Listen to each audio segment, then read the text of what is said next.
பிள்ளையார்பட்டி கோயில் பார்த்துட்டேன். இப்போ இங்கேருந்து நேராக குன்றக்குடி முருகன் கோயில் வந்திருக்கேன். அப்படியே நம்ம போவோம். இப்போ நம்ம உள்ளே எடுக்க போகிறதில்ல. ஸோ நம்ம வெளியில் இருந்தால் நம்ம எல்லாம் இது பண்ண போகிறோம்.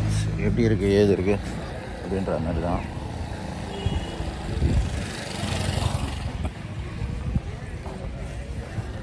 இன்னும் நல்ல ஃபேமஸான கோயிலுங்க. சப்போஸ் அந்த பிள்ளையார்பட்டி இப்போ பிளான் பண்ணுறீங்கன்னா அந்த வைரவன்பட்டி அண்டு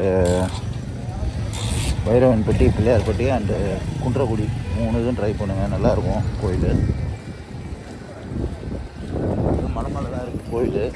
நான் ஒரு வாட்டி வந்தேன், அன்றைக்கி டைம் இல்லாதாலும் நான் போக முடியல.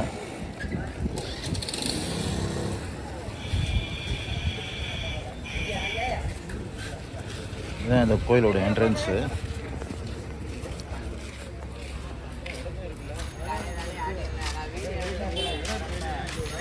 சரி வாங்க அப்படியே போவோம்.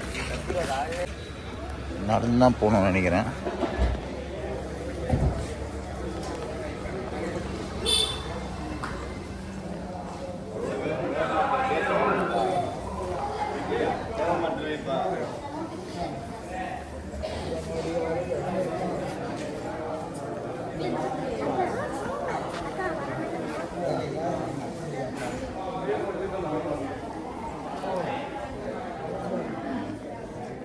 இதுதான் கோயிலுக்கு மேலே போகிற வழி.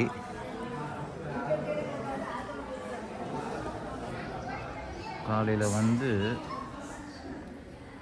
மணிக்கு ஓப்பன் பண்ணுறாங்க. மதியானம் ஒரு 12:30க்கு க்ளோஸிங்கு. திரும்ப 4 மணிக்கு ஆரம்பித்து 8 மணி வரைக்கும். நானும் ரொம்ப நாள் ஆசை இங்கே வரணுன்னு தான் வந்துடுங்க. வேறு நேரம் நடந்து போகிறதுக்கு பாருங்களேன். அந்த பாதெல்லாம் வச்சு எவ்வளோ அழகாக இருக்குது.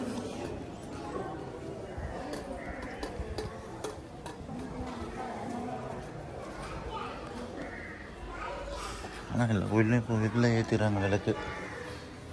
முன்ன மாதிரி கிடையாது, கோயிலுக்குள்ளலாம் கிடையாது, எல்லாம் வெளியே தான் இந்த விளக்குலாம்.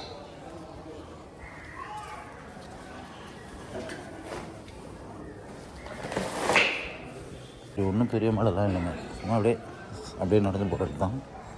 அப்போது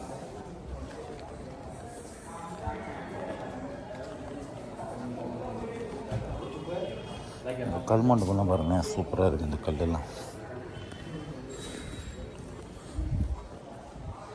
இது கொஞ்சம் படி வர மாதிரி இருக்குது. இது கொஞ்சம் கால் நல்லா லெங்க்தாக வைக்கிற மாதிரி இருக்குது. அது கொஞ்சம் சில்லுந்தாக இருக்குது.